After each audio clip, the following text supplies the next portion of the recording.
束した時間だけが体をすり抜ける。道行く人は誰一人も見向きもしない。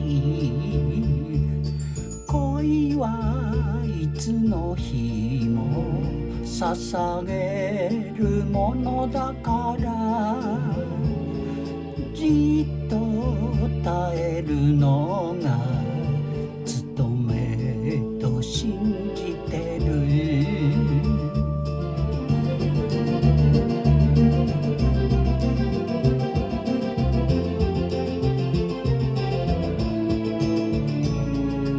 雨に打たれてもまだ待つ人がいる。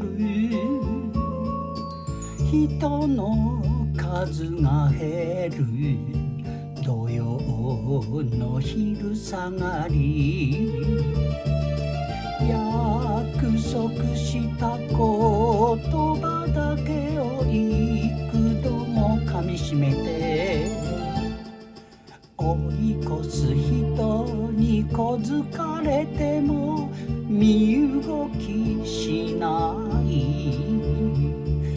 恋はいつの日も儚いものだから、じっと耐えるのが務めと信じてる。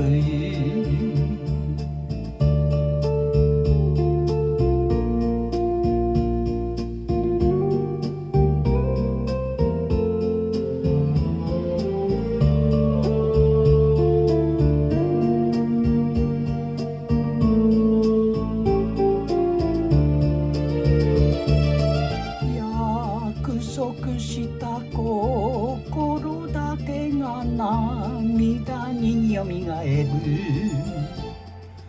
見知らぬ人が哀れんでも答えもしない。恋はいつの日も悲しいものだから、じっと耐えるの